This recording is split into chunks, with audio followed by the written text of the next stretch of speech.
Hi, my name is Nicole Taylor, and I'm having a seat at the table with Wiley Brazier. Come have a seat at the table. You've got a seat at the table. Let's have a seat at the table with Wiley Brazier. Welcome everyone to A Seat at the Table. I am your host, Wiley Brazier the Fifth. If this is your first time tuning in, welcome, welcome, welcome. This show has three themes that we discuss. Those are education, technology, and entrepreneurship. Hope you find value and consider subscribing to future episodes. For all of you returning listeners, I am truly thankful that you have joined me once again at the table, and I'm glad that you have found value in what we're trying to do here. Today we have another great guest for you. Her name is Nicole Taylor. How are you, Nicole? Hey, I'm good. How are you, Wiley?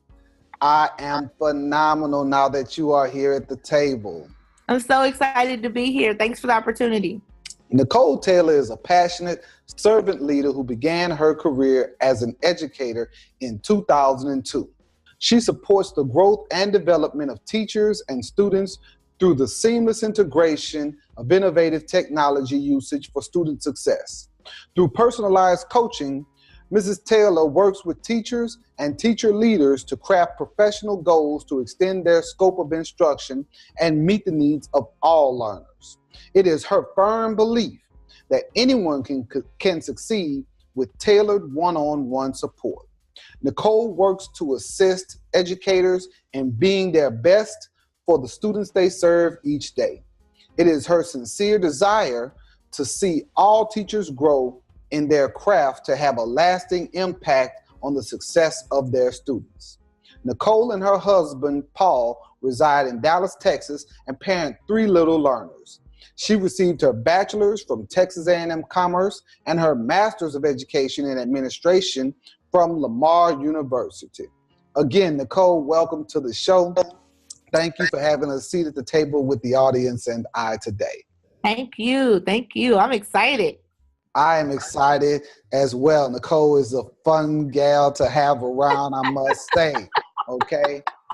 And so I want to talk a little bit about you and your work for a moment. So yeah, I know that you work with supporting teachers, and so what areas do you support teachers in specifically?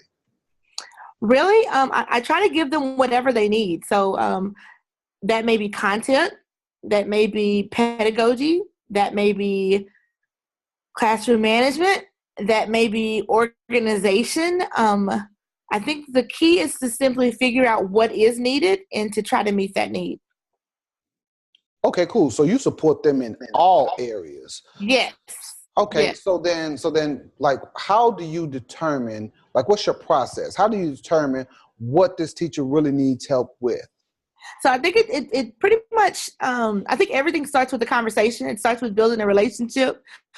This is my second year in this role as a district blended learning specialist, but I've also been an instructional coach and a mentor teacher and team lead. So I've been working in a supportive role for teachers. I think I became a team lead my second year as a classroom teacher. I don't know who was leading, who was following, or who made that great idea, but I've been doing this in some capacity for, a number of years. So I really think when it comes to supporting teachers, the first thing is to build that relationship, because teachers are very territorial of their kids, which they should be. They want to protect their space. They want to protect what happens with their students. So my first thing is to build that relationship, have conversations, and then I'm able to really help and assess and see exactly what it is that they need.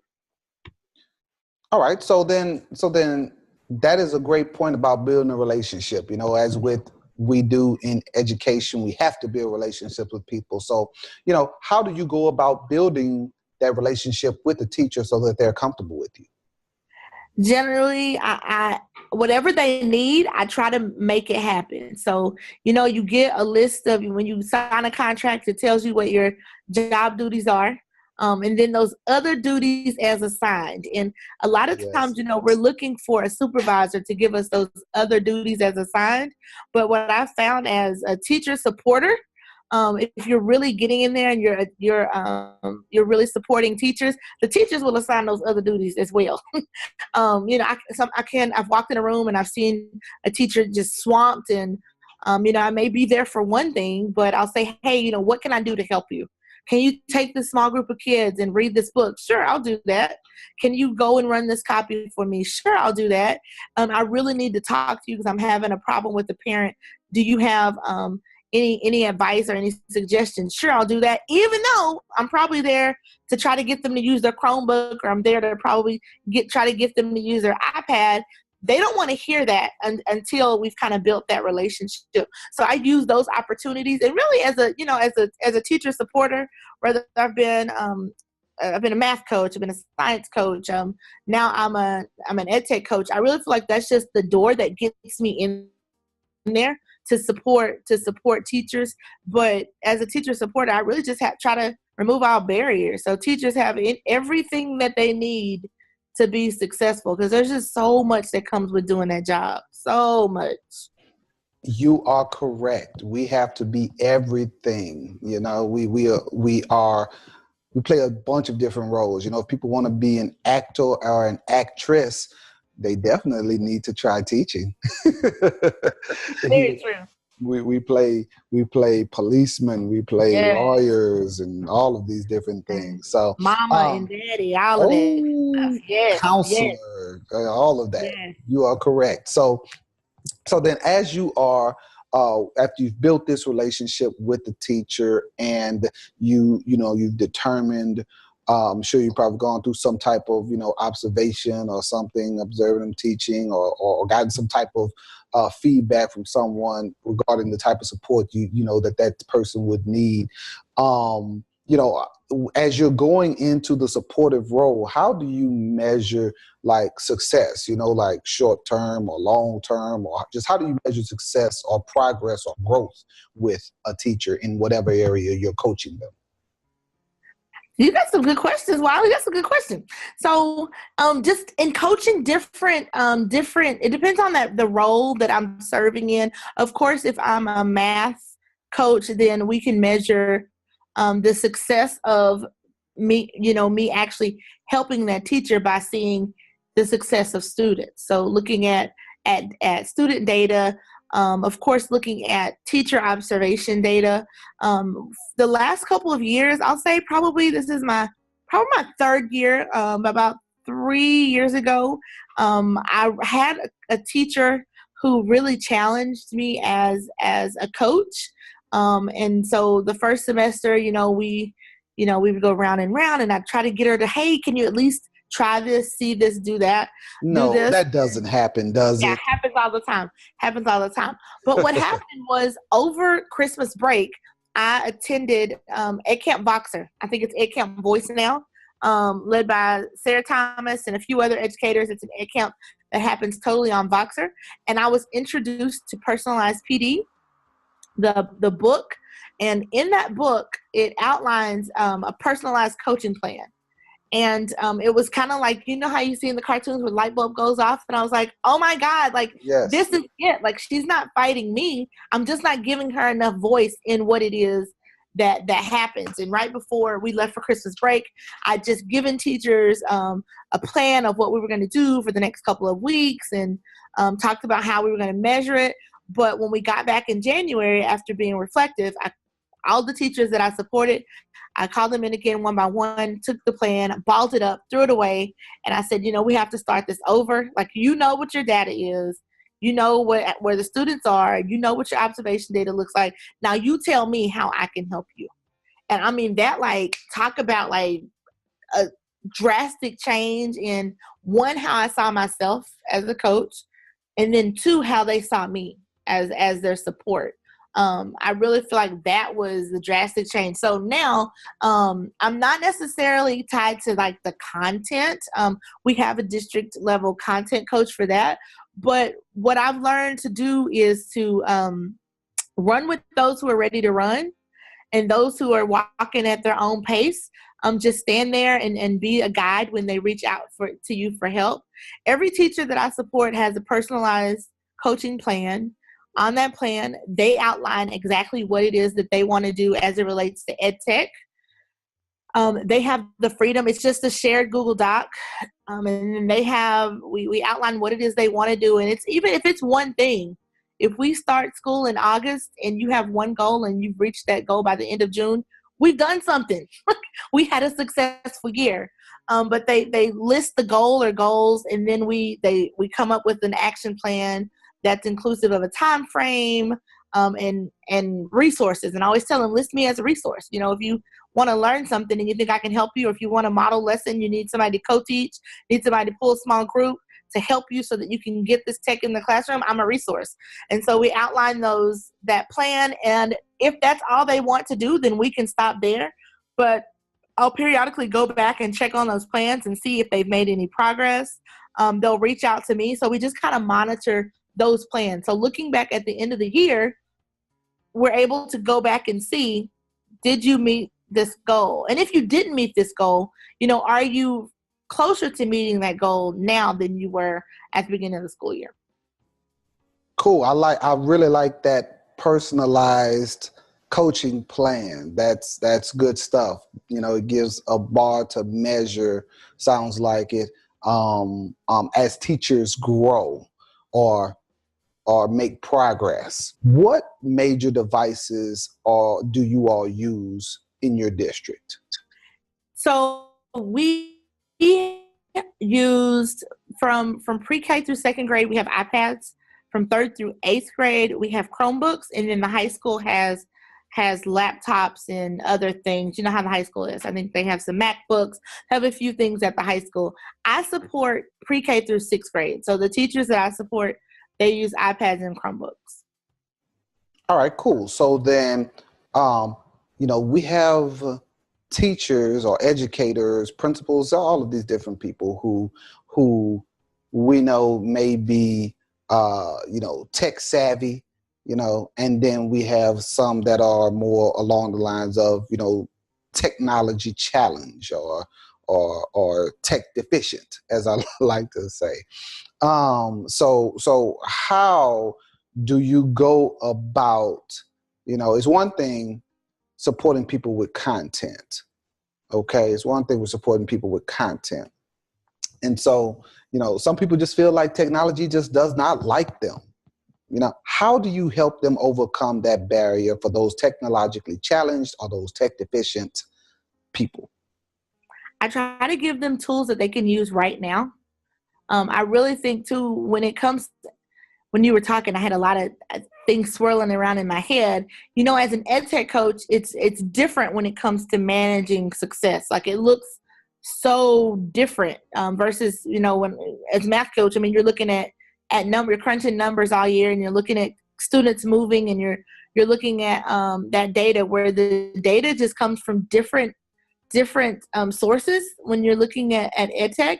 So I really try to give teachers tools that they can use, like right then, something that they could turn around and use in their classroom the next day. Looking at their scope and sequence, whatever they're teaching at the time. Whenever I go to a campus in the fall, we do a lot of campus PD. At least once a month, I go to my campuses and I provide PD for them. And I try to make sure those sessions are aligned with what it is they're teaching, or that they will teach in the near future. I always at the end of every one of my sessions, I say, hey, if this is something that you want to use and you need help getting started, let me know. And I set appointments to come back and plan with them, or to co-teach, or to model for them. But I really think this year, because last year my first year in the role, that was one of the things, like, I don't see them using it. But one thing that I've really told myself this year is that everyone's not ready. Like, everyone doesn't get it. We still have people who don't understand the importance of technology, which really is sad, because if you don't understand it and your kids don't get it, then they're missing out because of us and our shortcomings. But that's another podcast for another day, right? But the kids, the teachers who are ready to run, those who say, hey, I need help with this, or hey, can you show me this? I run with them. Those who are not, I'll just walk in and sit in and listen to a lesson. And sometimes I'll shoot them an email and say, hey, this would have been perfect for this tool or that tool. If you have a minute, I'll come show it to you. So just looking for those opportunities to marry what sometimes they think is just fun, and show them how the tech really does help to enhance those things that they have to do every day. And most of the time, the tech is going to make it easier for them. Once they learn how to use the tool, or if they just know how to get kids on the tool, the kids will run with it, and it'll make it so much easier for them. Most definitely. I love that last part that you stated, because, I know when I'm supporting teachers or principals or whoever, one of the first things that I try to do is to, number one, show them how whatever technology or tool or resource, show them how it's going to hopefully help them to work smarter and not harder, because a lot of people, just see technology, it's something else I got to learn or something like that. And somebody asked me one time, well, why do you put it to them like that? Why you don't show them how it's going to, help kids and whatnot? And the thing about it is, to me, I have to show them and get their buy-in on it first. Otherwise, it's never going to make it to the kids. Now, of course, at the same time, we're going to show them how it will engage kids at higher level, but we got to get some buy-in. You got to have that carrot on the stick for them. And I'm saying too that buy-in, it has to start at the top. Like the top has to get it. Like the top has to not just buy devices for the simple fact that every other district has devices, but they really have to believe that there is a place within what we do every day for technology. They have to really believe that technology can enhance our day-to-day instruction. They have to know that technology is not a silver bullet. It's not going to come in and fix everything or make a teacher great. I mean, if you're a bad teacher, sometimes, technology will show how bad of a teacher. Make it worse. But at the top, like superintendent and, admin, administrators, that's really where that buy-in starts. Because if you don't have it there, then those of us who are going in to support teachers, like, it kind of falls on deaf ears. So that buy-in is so important. That is definitely a great point. Love that. And one of the things that I do too is try to do just that, is support administrators as well, because a lot of times, we have administrators and they want teachers to do all of these different things, but then you have to they have to also model the behavior too. All right, so we were just talking about tools, and you try to get them to give them tools that they can use immediately, right? So I used to love the University of Michigan, right, when they had the Fab Five, all right? And so I don't know if you're familiar with that or not, but that's back when Chris Webber and Jalen Rose and that whole crew was there. And so I think that's Michigan. Yes, it was. I do believe. So for you, Fab Five tools that you like to use or recommend for teachers. Go. Seesaw, for sure. It's any teacher who is reluctant, or they're like, what do I do? Where do I start? Like, Seesaw is that's where you start, because you will get great parent communication. Parents will see the kids are using technology. And then Seesaw also has the activities feature now. So if you don't know what to do or how to get kids on technology, there's so many tools already in Seesaw. Of course, anything Google, but especially I love Google Sites. I love Google Sites because it's so easy to build a site. It's great for students also to just go ahead and pull the work that they've been working on and put it on a site. Google Sites. Voxer. I love Voxer. As a coach, Voxer is great because I can use Voxer to going in and out of classrooms. That's one thing I would hate, is to be in a classroom and have to go back to your desk and send an email or write up what you just saw. When you use Voxer, you can go into my notes and record a quick recording and say, oh my God, you were killing it. Like, I loved it. But next period, why don't you ask this question in place of this question?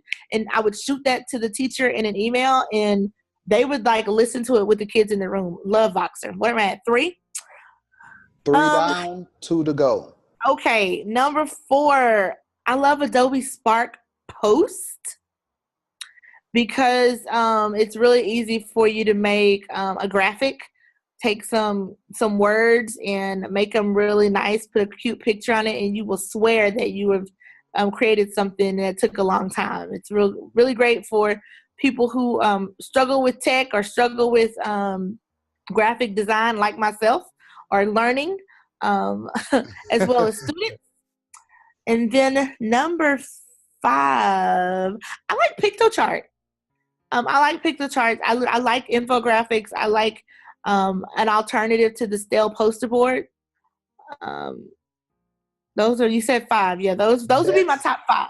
Okay, Yeah. cool. And I've used all of those except PictoChart. Haven't used Oh, get on there. I'm gonna have to check it out. And when you just mentioned Voxer, as when you mentioned EdCamp Voice, all of the listeners can definitely check out the episode with Dr. Sarah Thomas. Yes. Who was one of the organizers and founders and all of that jazz for EdCamp Voxer, or EdCamp Voice that it is now. So definitely check that out. That'll be in the show notes as well.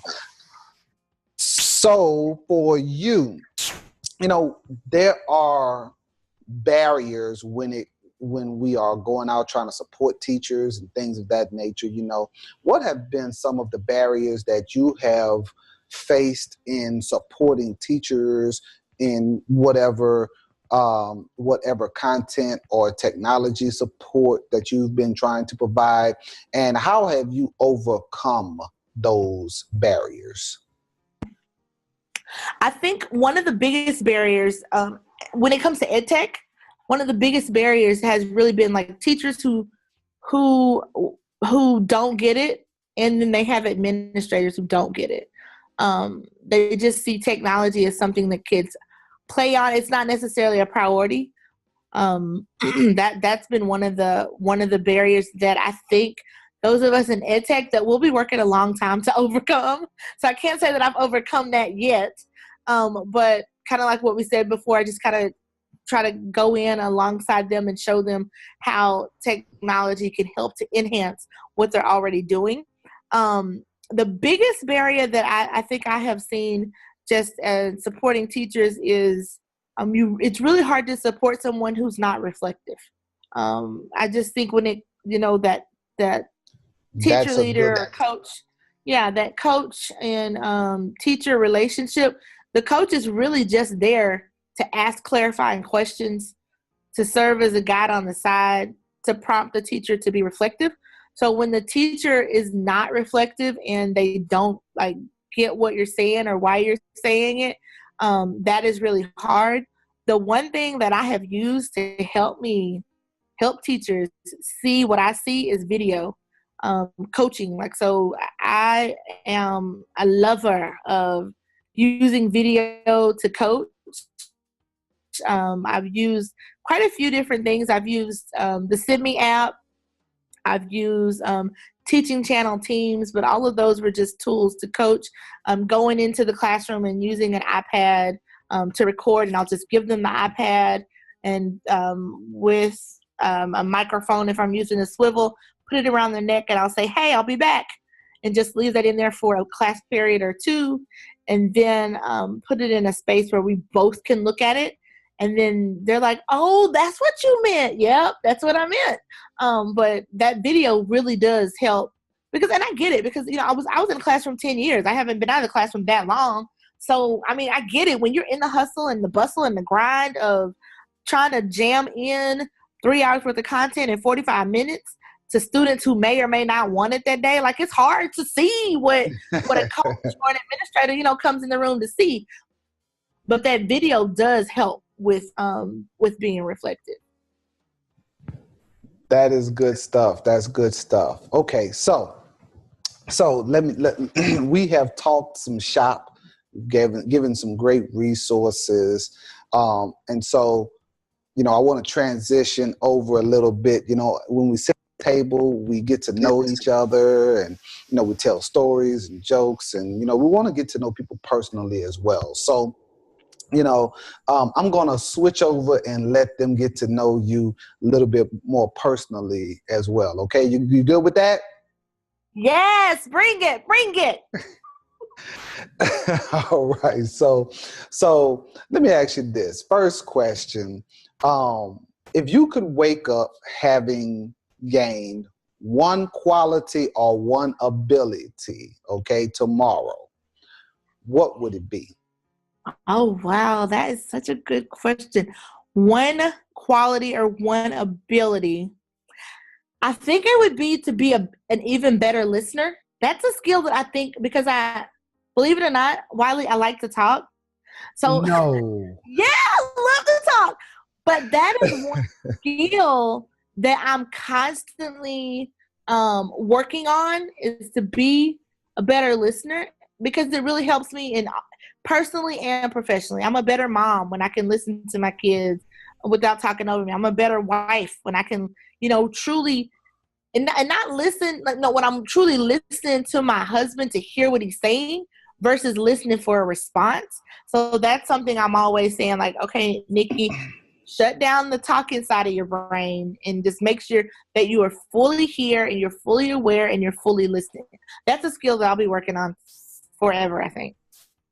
Okay. So then, when was the last time, two questions in one. When was the last time that you sung to yourself and then sung to someone else? And what was the song? I'm always singing, first of all. So that question is so funny, because someone will say a word and then I'll just start singing because it reminds me of a song. I was probably singing in the car with my husband. We took the kids for sushi today after school. But I can't remember the song. I can't remember the last song that I sang, but I'm always singing. Why can't I remember? I'm always singing. So someone will say a word and I'll just say, "Oh my God, you remember this song?" And I'm always singing. All right. So then, I know you have your husband, you're married and everything. And, we talked about him a little bit. We mentioned him a little bit in the bio. And so name three things that you and your husband have in common.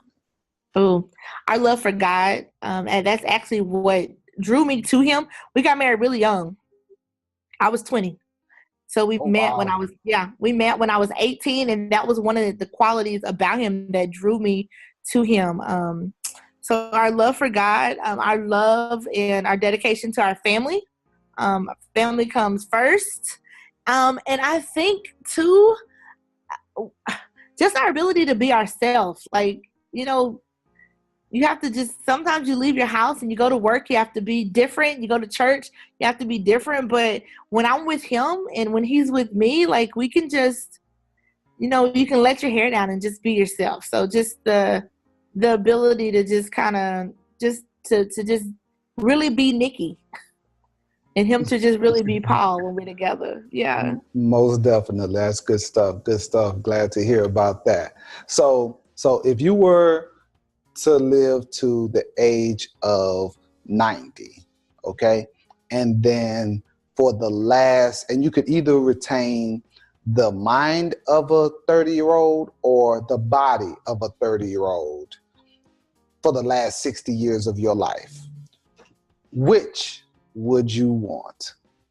Do I get to choose the body of the 30-year-old, or is it just a random 30-year-old's body? Because some 30-year-old bodies I don't want.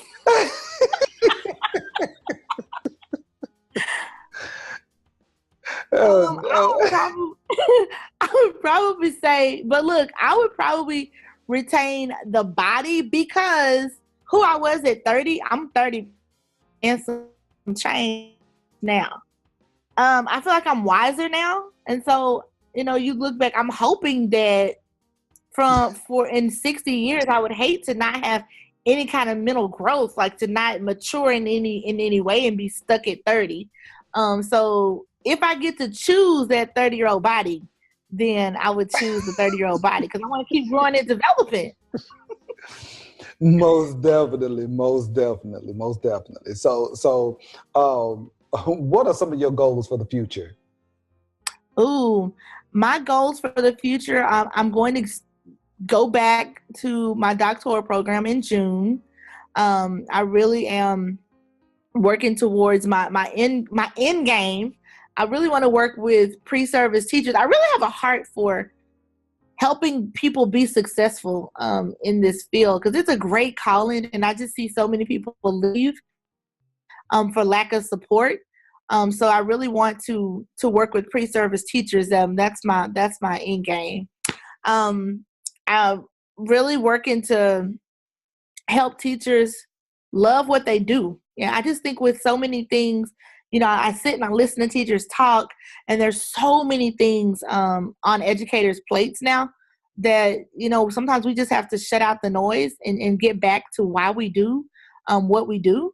So that's why I'm so passionate about coming alongside teachers and just helping them so that they don't lose their joy, or when that light fades, I'm right there to kind of help them, breathe new life into what we do every single day. Very, very passionate about just helping people to maintain that joy in what we do. Because while this is my 16th year, and I still I've been the last month or so, I've been working in a math classroom, and being with the kids, like, I still love that. I mean, I look forward to going and having conversations with the kids, and you just don't want to ever lose that. You don't want to lose that. Yes, the kids are the best part about education. Yes, yes. When I used to serve as a physical building principal for years, and now I'm in central office, and people ask, "Do you miss being a school site principal?" And I'll tell them that the main thing that I miss is the kids. Right. Yeah, I miss all the extra. I miss the kids. Right. So before we go, can you either tell us a quick story or a joke before we go, and it can be either a story from your past as an educator or not, or you can tell us a quick joke. Well, I think I don't know if I can be funny on the fly, so I'll go with the story. Okay. I'll go with the story of really what pushed me into where I am now. And I think this is kind of what pushed me, even with the relationships that I have now, and even, knowing you, after being in the classroom it's probably my last year, about 10 years. I kind of got to the place where I was just kind of going through the motions, just like coming to work every day, getting the kids ready for the test, grading papers, going home, like no joy. Ran upon a conversation on Twitter about an egg count, and teachers, my teachers getting together on the weekend to really, I just call it like, egg counts to me are like nerding out and figuring out cool ways to do things. Drove to Houston because that was the closest one to me that was coming up 4 hours away. And it was at an egg camp where I got my mojo back, got my spark again, and really started to connect with teachers outside of my building, outside of my district, to learn innovative ways to do the same thing, because the curriculum doesn't change very often.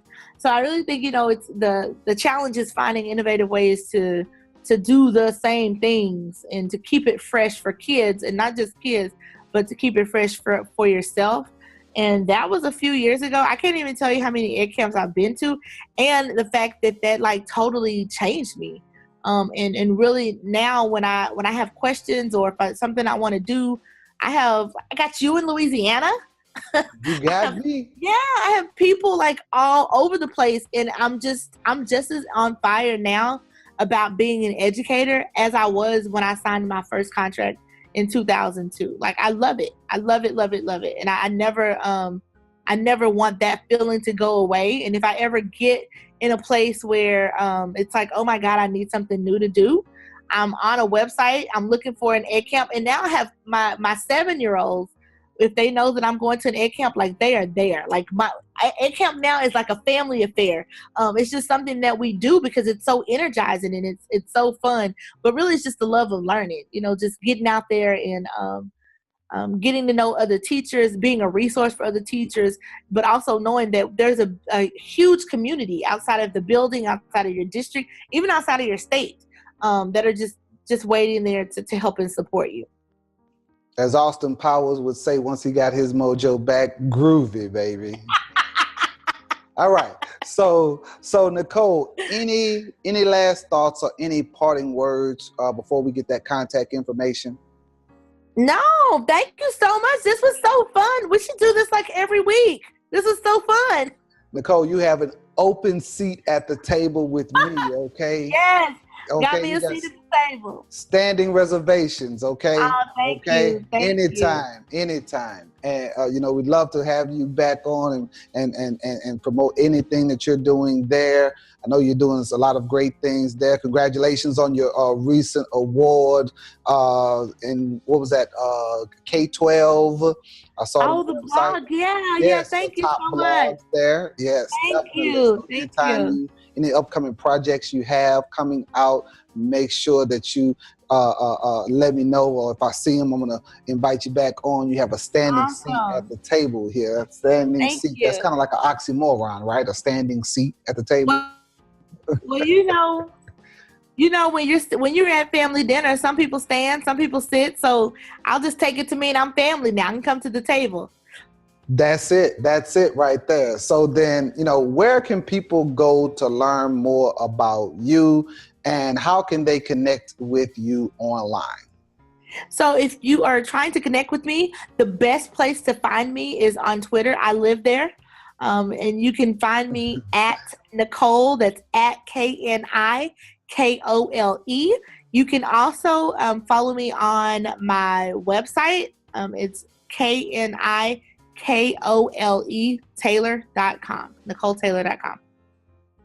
Yes, that is Nicole with the K. Get it straight. That's me. Yes, that's me. Okay. So look, Nicole, this has definitely been a pleasure. Thank you so much for having a seat at the table today and sharing your time, talents, and treasure with me and the world. To everyone tuning in, thank you for participating in this conversation. And like a home-cooked meal, I hope this show has nourished your body and your mind. So until next time, with me, you will always have a seat at the table. Thank you again, Nicole. Thank you.